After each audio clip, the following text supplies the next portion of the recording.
जो भी वीडियो से कनेक्ट हो रहे हैं उनके भीतर विराजमान शिव शक्ति को मेरा प्रणाम। चलिए देखते हैं महादेव जी की तरफ से आपके लिए क्या गाइडेंस आ रहे हैं। आप भी उनका ध्यान कर लीजिएगा। हर हर महादेव, हर हर महादेव, हर हर महादेव, हर हर महादेव, हर हर महादेव। प्लीज़ महादेव जी गाइड कीजिए जो भी व्यूवर्स कनेक्ट हुए उनके लिए क्या मैसेजेस है। प्रकृति और पर्यावरण की सेवा करनी है, ये निःशुल्क सेवा आपको बहुत कुछ देकर जाएगी। अगेन प्रकृति हर पल तुम्हें संकेत दे रही है, उन्हें पहचानो क्या सिखा रही है। आज दोनों मैसेज प्रकृति से। शुभ शक्ति आपके आसपास है, संकेत पर ध्यान दो। वाह। आपके उजालों से अंधेरे को मिटाओ, अपने उजाले से अंधेरे को मिटाओ। परीक्षाएं आती है तुम्हें जगाने के लिए। जो निर्णय लेने वाले हो वो सही साबित होंगे और उसी निर्णय पर निष्ठा रखनी होगी। जो गया उसके लिए क्या रोना, जो आएगा उसकी खुशी मनाओ। वाह। देखिए आज है ना पर्यावरण या प्रकृति से जुड़े मैसेजेस आए हैं। प्रकृति और पर्यावरण की सेवा करनी है, निःशुल्क सेवा आपको बहुत कुछ देकर जाएगी। आपको है ना एक्चुअली आज जो भी कनेक्ट हुए हैं ना, आपको महादेव जी कह रहे प्रकृति से जुड़ो, क्योंकि दो मैसेज सेम प्रकृति से जुड़ो। और थर्ड मैसेज भी देखिए, शुभ शक्ति आपके आसपास है और वो आपको कुछ संकेत देना चाहती है। तो ये बात बहुत सही होती है कि ना जब भी कोई शक्तियाँ हमारे आसपास रहती है ना, वो ज़्यादा एक्टिव प्रकृति में होती, वहाँ से हमें कभी कभार कोई मैसेज प्राप्त होते हैं। तो आपको पहला मैसेज है ना कि प्रकृति की सेवा करें। तो प्रकृति की सेवा आपको कैसे करनी है। आप प्रकृति में मतलब जहाँ पे बहुत ज़्यादा पेड़ पौधे ऐसी जगह है वहाँ पे ज़्यादा घूमना पसंद करते ही होगे। अगर आप नहीं भी करते हो तो जाकर वहाँ घूमो और आजू बाजू में थोड़े बहुत पेड़ पौधे लगा दो। कहीं कोई ऐसी जगह है जहाँ पर पानी नहीं, बारिश नहीं हो रही है, तो वहाँ पे थोड़ा बहुत पेड़ों को पानी दे दो। ऐसे करके ना आपको प्रकृति की सेवा करने के लिए कहा जा रहा है। और जब आप उस प्रकृति में घूमना स्टार्ट करोगे, आपके आजू बाजू में अगर नेचर है तो वहाँ पे अगर आप घूमोगे ना तो ज़रूर आपको कोई ना कोई संकेत मिलेगा, जो संकेत आपको कुछ कहना चाहता है, जो आपकी लाइफ के लिए इम्पोर्टेंट हो सकता है। इसलिए आपको प्रकृति में घूमने के लिए कहा जा रहा है। और अगेन शुभ शक्ति आपके आसपास है, उनके संकेत में ध्यान दो।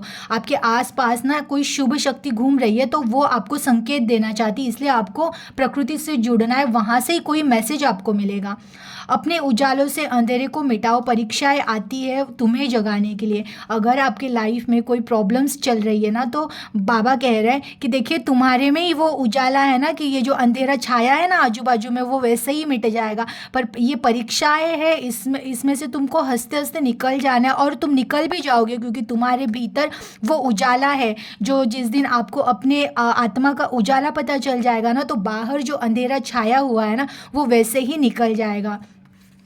जो गया उसके लिए क्या रोना, जो आएगा उसकी खुशी मनाओ। अगेन आज आप जो भी कनेक्ट हुए, आपके लाइफ में से कोई चीज़ अगर चली गई है, कोई भी हो सकता है, अगर पैसे का कोई प्रॉब्लम हुआ था, कोई रिश्ता आपके लाइफ से चला गया है, तो बाबा कह रहे हैं कि ना जो चला गया है ना उसके लिए क्या रो रहे हो, कुछ आने वाला है उसकी खुशी मनाओ। मीन्स खुशी मनाओ मतलब आपको प्रैक्टिकली है ना अब पॉजिटिव रहना है कि ठीक है जो हो गया सो हो गया, जो मेरा है मुझे आकर मिलने ही वाला है ना, तो मैं दुख क्यों मनाऊं। तो आपको है ना पॉजिटिव रहने के लिए कहा जा रहा है, क्योंकि आप पॉजिटिव रहोगे ना तभी तो खुशियों को अट्रैक्ट कर पाओगे, क्योंकि खुशी तो आ रही है। बट अगर आप निगेटिव रहे ना तो आने वाली खुशी भी वही रुक जाएगी। जैसे अब आप निगेटिविटी में स्टक हो, वैसे ही फिर वो खुशी भी स्टक हो जाएगी। इसलिए आपको कहा जा रहा है निगेटिविटी से बाहर निकलो और जो खुशी आने वाली है ना तो उससे पहले मनाना स्टार्ट करो, तभी तो वो आकर मिलेगी। जो निर्णय लेने वाले हो वो सही साबित होगे, पर निष्ठा रखनी होगी और प्रयास करने होंगे। अगेन अगर आप कुछ करने का सोच रहे हो, बिजनेस हो सकता है या फिर कोई रिश्ते के बारे में सोच रहे हो, या जो निर्णय आप लेने वाले हो ना, तो बाबा कह रहे हैं कि वो निर्णय सही साबित होंगे, वो तुम्हारी ज़िंदगी में सफलता के पास तुमको लेकर जाएंगे। जो भी, अगर तुम कोई रिश्ते के भी बारे में सोच रहे हो तो ज़रूर वो रिश्ता तुम्हारे लिए बहुत अच्छा होगा। अगर आप जॉब के लिए सोच रहे हो ये जॉब करो, या फिर जॉब करना है तो वो जॉब आपके लिए बहुत अच्छा होगा। अगेन बिजनेस के लिए आप कुछ सोच रहे हो मैं ये बिज़नेस करूँ, तो ज़रूर वो निर्णय ले लीजिए। बट आपको प्रयास करने पड़ेंगे। उन चीज़ों में भी कभी कभार उतार चढ़ाव, सुख दुख आता रहेगा, लेकिन आपको निष्ठा से ना आगे बढ़ते रहना चाहिए। आपको अखंड प्रयास करते रहना चाहिए, तभी तो एक ना एक दिन आप इसी चीज़ में सफलता हासिल कर पाओगे। एनर्जी को क्लेम कर दीजिएगा, अपना ख्याल रखिएगा। Thank you.